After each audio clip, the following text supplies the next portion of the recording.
નમસ્કાર દર્શક મિત્રો, જીકે ટીવી ન્યૂઝમાં આપનું સ્વાગત છે. જોઈએ હવે અમદાવાદના મુખ્ય સમાચાર. અમદાવાદ ખાતે અખિલ ભારતીય જીનગર સમાજ એકીકરણ મહાસભાની ગુજરાત પ્રદેશ કારોબારીની પ્રથમ બેઠક યોજાઈ. રાષ્ટ્રીય અધ્યક્ષ લોકેશજી પરમારની અધ્યક્ષતામાં આયોજિત આ બેઠક ગુજરાત સહિત વિવિધ રાજ્યોના પ્રતિનિધિઓ અને સ્થાપક સભ્યો ઉપસ્થિત રહ્યા.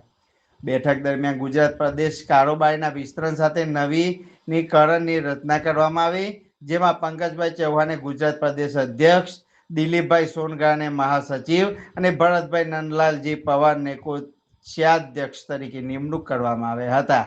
આ ઉપરાંત અન્ય વિવિધ હોદ્દેદારોની પણ નિમણૂક જાહેર કરવામાં આવી હતી. કાર્યક્રમ દરમિયાન અમર શહીદ બિરબલસિંહ ઢાલિયા અને ડોક્ટર બાબા સાહેબ ભીમરાવ આંબેડકરને શ્રદ્ધાંજલિ અર્પણ કરવામાં આવી હતી. સમાજના સંગઠનને વધુ મજબૂત બનાવવા, એકતા વધારવા અને સમાજના વિકાસલક્ષી કાર્યોને ગતિ આપવા અંગે વિસ્તૃત ચર્ચા કરવામાં આવી હતી. ગુજરાત પ્રદેશની ટીમ દ્વારા બેઠકનું સફળ આયોજન કરવામાં આવ્યું હતું.